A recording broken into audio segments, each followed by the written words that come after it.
اعوذ باللہ من الشیطان الرجیم بسم اللہ الرحمن الرحیم الم نشرح لک صدرک۔ سورۃ الانشراح یا سورۃ الشرح، یہ 30ویں پارے کی ایک چھوٹی سی صورت ہے۔ اللہ عز و جل نے ارشاد فرمایا الم نشرح لک صدرک، اے نبی صلی اللہ علیہ وسلم، کیا ہم نے آپ کے لیے آپ کے سینوں کو نہیں کھول دیا؟ ووضعنا عنک وزرک، اور آپ سے آپ کے بوجھ کو نہیں اتار دیا؟ الذی انقض ظہرک، وہ بوجھ جس نے آپ کی پیٹھ کو بوجھل کر رکھا تھا۔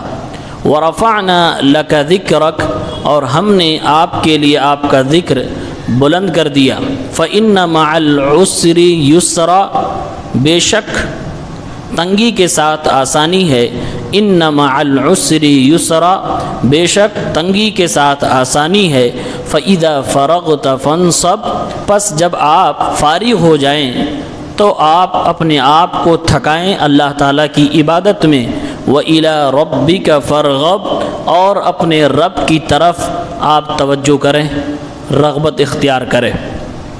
یہ چھوٹی سی صورت میں اللہ تعالیٰ نے اللہ کے نبی صلی اللہ علیہ وسلم کو تسلی دی ہے۔ اس صورت کا مضمون ہی ہے اللہ کے نبی صلی اللہ علیہ وسلم کا تذکرہ۔ 3 چیزیں اللہ نے بیان کی کہ اے نبی، ہم نے آپ کے لیے آپ کے سینے کو کھول دیا، اور پھر آپ پر جو بوجھ تھا اس بوجھ کو بھی اتار دیا جس سے آپ کی پیٹھ بوجھل ہو رہی تھی۔ تیسری چیز، ہم نے آپ کے ذکر کو بلند کر دیا۔ اللہ کے نبی صلی اللہ علیہ وسلم کا سینہ واقعتاً کھولا گیا، اور آپ کی زندگی میں یہ 2 بار ہوا صحیح حدیثوں سے، جیسا کہ ہمیں معلوم ہوتا ہے۔ ایک جب آپ بچپن کی عمر میں تھے، تقریباً 4 سال کے، اس وقت آپ کا سینہ کھولا گیا۔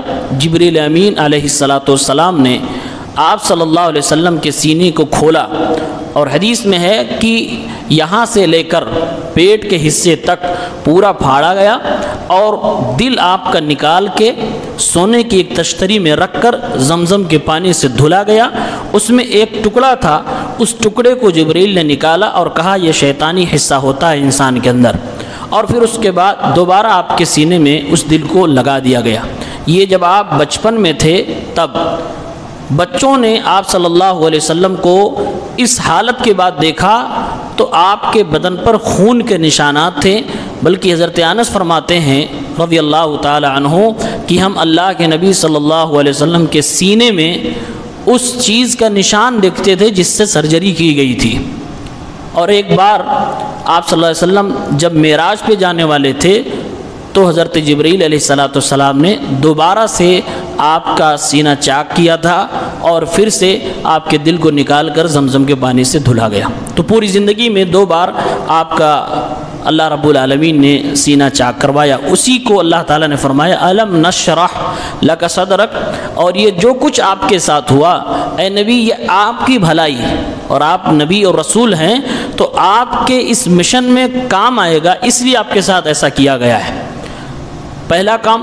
دوسری چیز اللہ تعالیٰ نے فرمایا کہ آپ سے آپ کے بوجھ کو ہٹا دیا گیا، جیسا کہ قرآن کی دوسری آیت میں کہا گیا کہ اے نبی، آپ کے اگلے اور پچھلے سارے گناہوں کو ہم نے معاف فرما دیا ہے۔ تیسری چیز، اے نبی، آپ کے ذکر کو ہم نے بلند کر دیا، آپ کی شان کو بلند کر دیا ہے، اور خود میں آپ کی شان میں قرآن کی آیتیں اتارتا ہوں، اور آپ کے ذکر کو بلند کرنے کے لیے شریعت کے اندر بہت ساری چیزیں بتائی گئی ہیں۔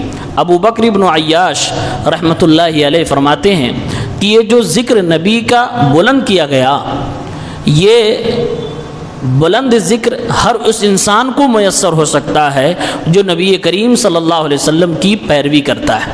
جو جس قدر پیروی کرے گا اتنا ہی اس کا ذکر بلند ہوگا۔ اس لیے کہتے ہیں اہل السنت یبقون ویبقى ذکرہم واہل البدعۃ یموتون ویموت ذکرہم، کہ اہل سنت یعنی جو سنت کے پیروکار ہیں وہ لوگ باقی رہیں گے، یعنی یاد کیے جاتے رہیں گے، گرچہ وہ دنیا چھوڑ کے چلے جائیں ان کا ذکر باقی رہے گا۔ اور جو اہل بدعت ہیں، جو گمراہ لوگ ہیں، وہ لوگ مر جائیں گے، ان کا ذکر بھی مر جائے گا، ان کی دعوت بھی مر جائے گی، ان کا مشن بھی ختم ہو جائے گا۔ اور یہ سب ہم اور آپ اپنی آنکھوں سے دیکھ رہے ہیں۔ صحابہ کرام اور جو صحابہ کے نہج پہ تھے، محدثین اعظام، ائمہ کرام، ان سب کا ذکر باقی ہے۔ ہم اور آپ کہیں نہ کہیں اپنی مجلسوں میں ان کا ذکر خیر کرتے ہیں اور ان کے لیے دعائے رحمت بھی کرتے ہیں۔ تو سچ بات ہے کہ جو نبی سے جتنا جڑا ہوگا اس کا ذکر اتنا ہی بلند ہوگا۔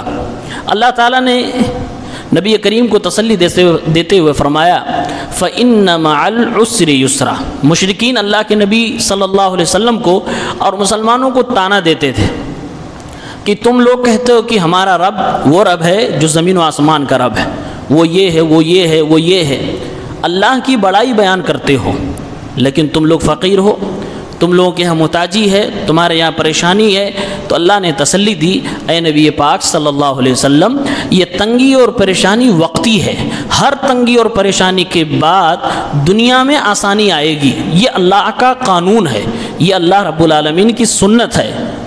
تو سوال پیدا ہوا کہ ایک بار تنگی آئی، آسانی آ جائے گی، کیا پھر اس آسانی کے بعد دوبارہ تنگی نہیں آئے گی؟ تو اللہ نے فرمایا اگر دوبارہ تنگی آ بھی گئی پھر آسانی آئے گی۔ جب بھی تنگی آئے گی، جب بھی ہمیشہ آسانی آئے گی۔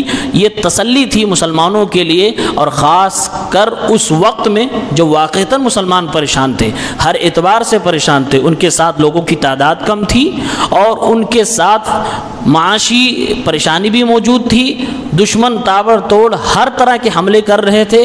اس وقت یہ بات اللہ تعالیٰ نے جب نازل فرمائی تو ظاہر سی بات ہے مسلمانوں کے لیے ایک بہت بڑی خوشی کی بات تھی۔ اللہ نے پھر آگے فرمایا فَإِذَا فَرَغْتَ فَانْصَبْ۔ اے نبی صلی اللہ علیہ وسلم، جب آپ فارغ ہو جائیں، فارغ ہونے کا مطلب کیا ہے؟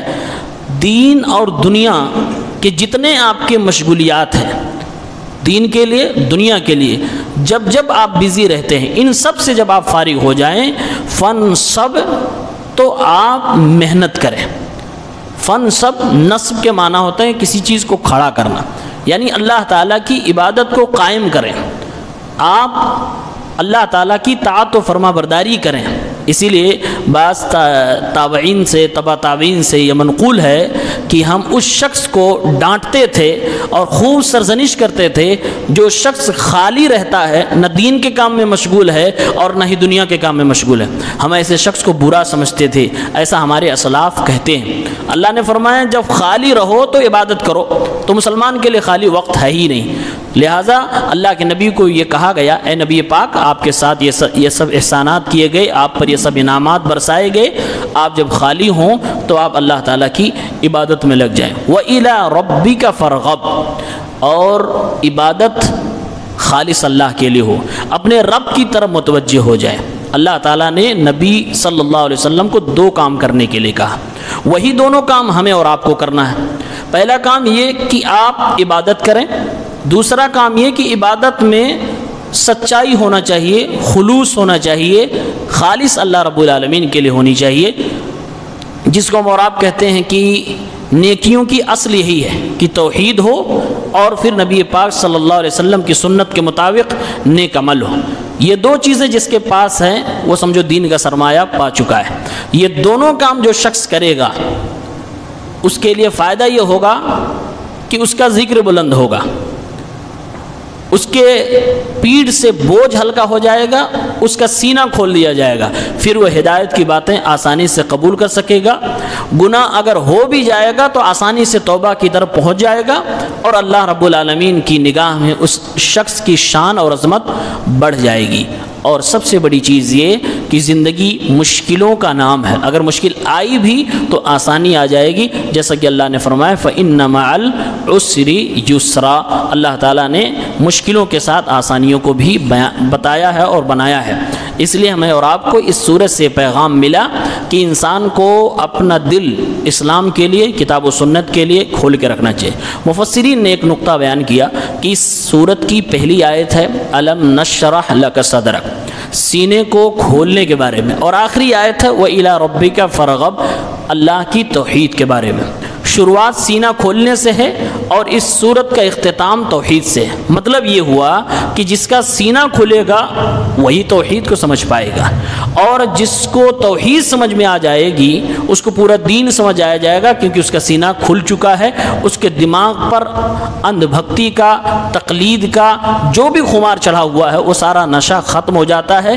پھر وہ بندہ دلائل کا دیوانہ ہوتا ہے، پھر وہ کتاب و سنت کا دیوانہ ہوتا ہے، منہج سلف کا دیوانہ ہوتا ہے، پھر وہ صحیح اور حق بات کو قبول کرنے میں ذرہ برابر وہ کوتاہی نہیں کرتا ہے۔ اللہ تعالی ہم سب کو حق اور سچ بات سمجھنے کی توفیق عنایت فرمائے، آمین۔